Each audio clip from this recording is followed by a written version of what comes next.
Hello, and many thanks for looking back at this channel.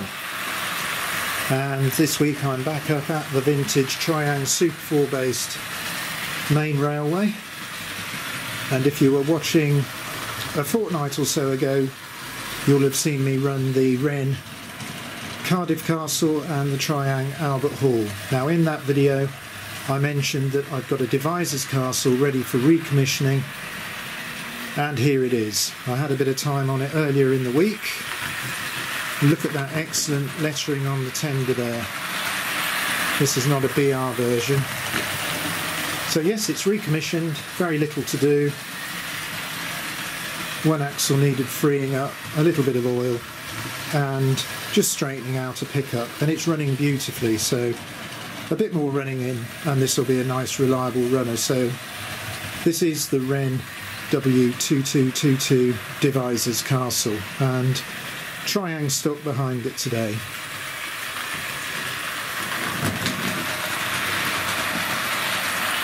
So while that makes its way around, a couple of quick updates. I might just point you down here and show you that the Gaugemaster controller is all back together and fully operational. Now the photo that I've just put over the video track shows the new capacitors and the green rectangular circuit breaker in place of the thermal fuse. I have to say now the whole thing is operating better than ever.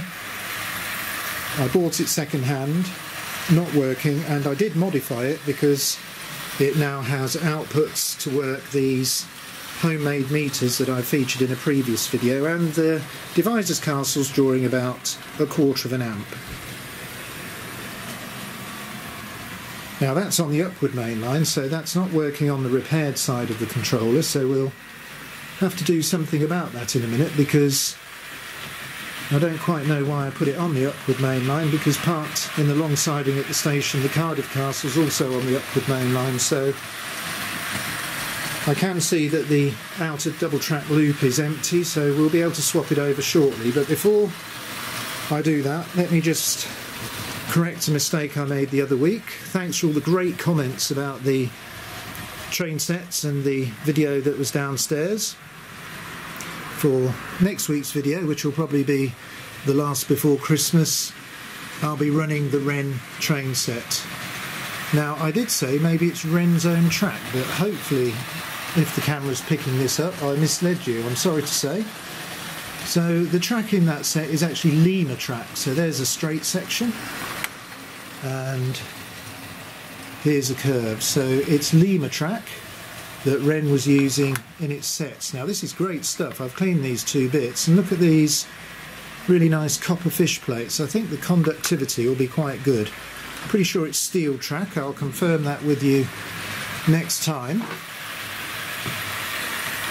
But I really did appreciate all the comments from last week's video, and it does indeed seem that most people would like to see the Wrenn set first.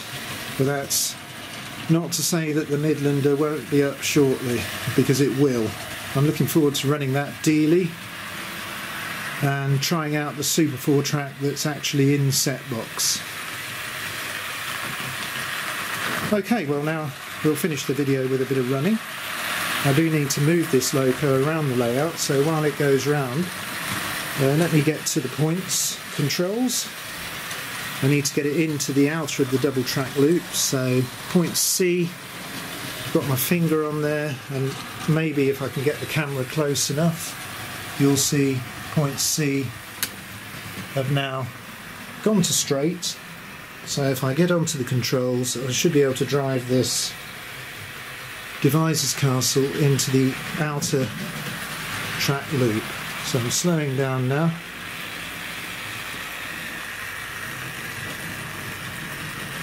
I want this to come around at a gentle speed. Plate layers don't seem to have used the best track on the loops.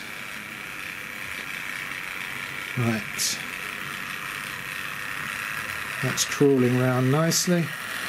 And I'm going to need to swap down onto the downward main line in a minute, so I think I'll come to a halt just there.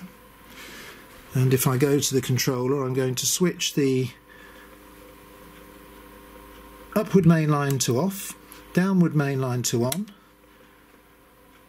shut points C, well not shut, set them to curve, which is main line running, and set points B at the end of the double track loop, the outer track, to straight.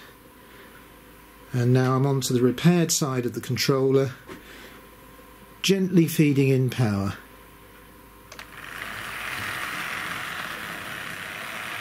And that's moving away really smoothly along the long straight, past the little station, and out onto the downward main line. So points B now set to curve, and let's just follow the divisor's castle around now, travelling in the correct direction on the downward main line. Very useful, these loops.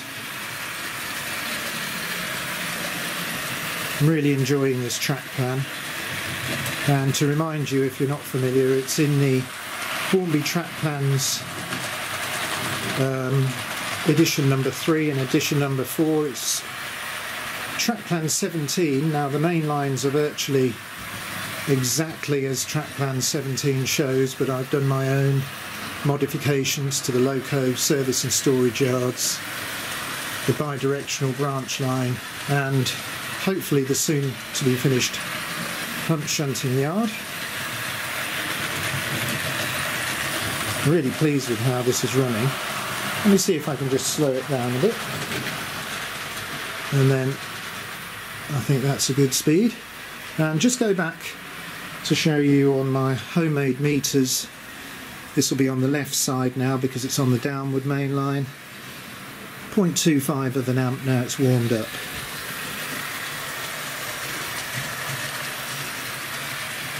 So the Cardiff Castle is poised to come out now. It's in the long siding by the station. I'm going to get that out in a minute and share with you a little bit of double track running. And then that will be the end of this week's video. So there's not much more I'm going to say now other than enjoy the rest of the running, and until the next video, which will be featuring the Wrenn goods train set downstairs, until next time I'll say goodbye.